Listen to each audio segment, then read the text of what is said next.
Hey everyone, welcome back to the channel. Today I have a pretty interesting concept for a video, and that is, can you use a used office computer as a budget gaming computer? Now today I've got my hands on what used to be an office computer, sat on a desk for a while. Let me show you the specs. So for our CPU, we have an Intel Core i5-6600 CPU. It's at 3.3 gigahertz. That isn't the newest CPU by any means. It's 4 cores, it's 4 threads. Those 4 threads might come back to bite us later. We have 16 gigabytes of DDR4 RAM. Wow, our disk is really doing something in the background there, isn't it? As for our graphics card, I put a GTX 1660 Super in it, which should be pretty interesting because a lot of people say that 8 gigabytes of VRAM is like your bare minimum now for 1080p gaming. This has 6 gigabytes, so let's see how it holds up. Now, the first thing you want to do if you're building a budget gaming computer, if you have an NVIDIA graphics card, download the NVIDIA app. You can get it off of just Google Chrome or whatever browser you use, and download the latest drivers for it. So as you can see right here, there's just a tab in the top left that says drivers. Mine says reinstall because I'm up to date. Yours will say download if you're not, so just go ahead and check that before you do anything else. Over here we have graphics. You can just change the graphics settings for a couple of your games if they're supported by the software. It's kind of useful. Then over here there's sort of a overclocking software built into the NVIDIA app.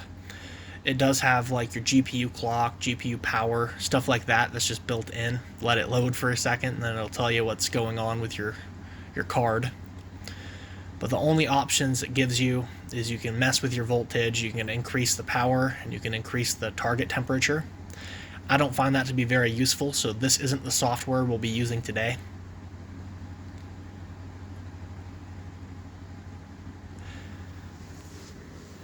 Instead, what we'll be using is a software called MSI Afterburner. I find that to be a much more useful bit of kit.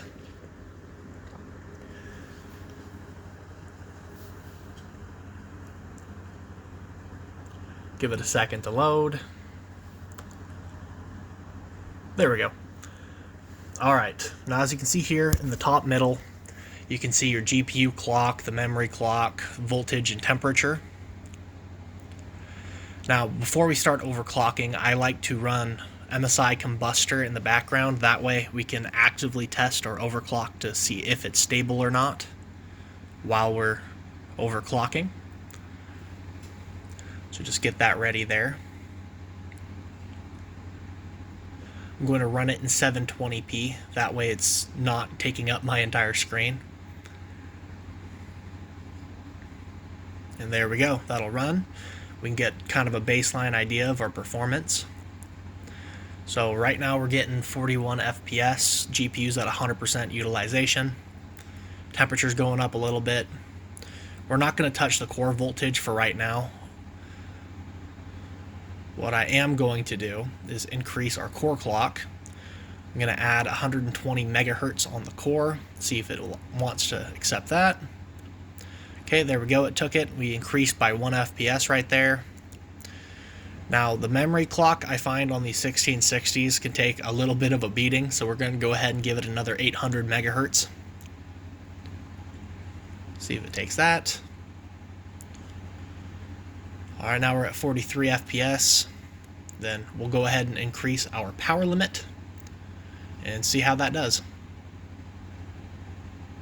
And there we go. We're getting 44 FPS when we were getting 41 before, so we've already gained 3 FPS just right there. So as you can see, especially on a budget computer like this, overclocking is a pretty smart idea because we really do need all of the performance that we can. We'll take what we can get, essentially. So I just saved that overclock. That way, if I turn it off, I won't have to punch in all those numbers individually. I just have to do 2 clicks. But anyway, let's go ahead and benchmark this and see what kind of a score we get.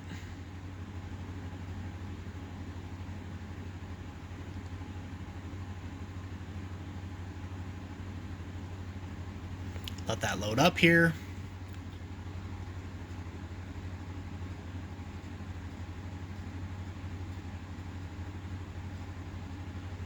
Alright, so before we do our benchmark, I'm going to go ahead and turn off our overclock so we can get a before and after. It'll be easy to just turn it right back on because we saved our overclock. So there's that, back down to factory spec. Let this load up here.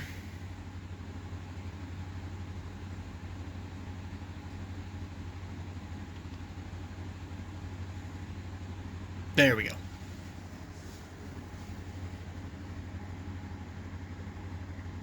Alright, we're going to run the Steel Nomad benchmark. That is a benchmark built for gaming PCs. So let's find out what kind of a score we got. Alright, 1161. That's a fair bit below the average. Alright, we have pretty good CPU clock, pretty consistent GPU and VRAM clock. So let's go ahead and turn back on our overclock.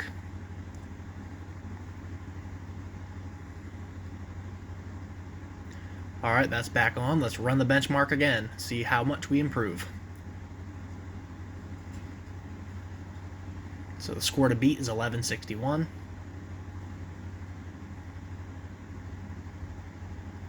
Alright, that time we got 1270, so we're now ahead of the average. We could probably overclock this a fair bit more, but for the sake of the video, I think you see my point. If you're balling on a budget, then you really should overclock your hardware. It's just the best way to get the most bang for your buck. But anyways, now that that benchmark's out of the way, let's go ahead and try to run a game.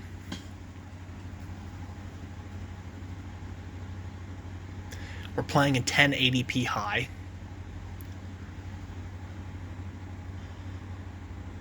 And keep in mind, this is a 6 GB of VRAM card. And a lot of people say that that's just not enough for 2026. But let's see if you're stuck on a budget, can you game with this?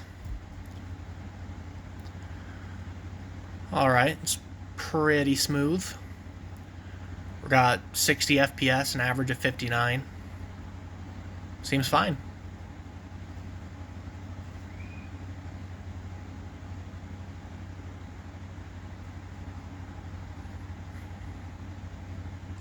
Alright, skipped ahead a little bit.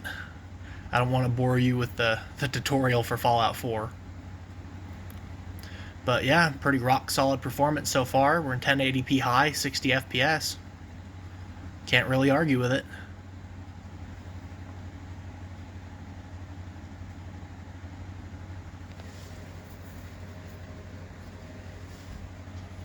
Alright, skipped ahead a little bit more. And it's running pretty consistently. I am kind of impressed with this system. I thought that those 4 threads on the CPU were really going to be limiting us here, but it seems solid. So I suppose the question of should you build a budget gaming PC using a second-hand office PC and just upgrading a couple of parts? Well, so far, so good. I think it's a good idea. Alright, so now we're out in the wasteland. It's a bit more demanding than the Vault is, but we're still locked at a solid 60 FPS, 59 FPS. In my video playback here, the gameplay looks kind of choppy. It wasn't playing like that. I'm not really sure what happened with OBS. So I apologize for that, but it was smooth when I was playing it.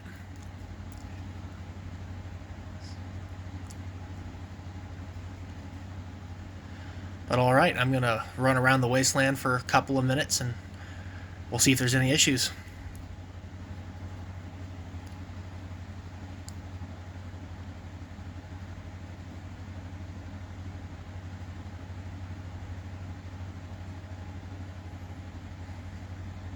Alright, so I've been running around for about 10 minutes now. And it is performed rock solid. We haven't had any issues. So I think I can conclusively say this is not a bad idea. So, I mean, just in the parts that I put in it, I think I've got about $230 in the parts. The bones of this computer were free, like I said, so I think it's a good idea. Thanks for watching.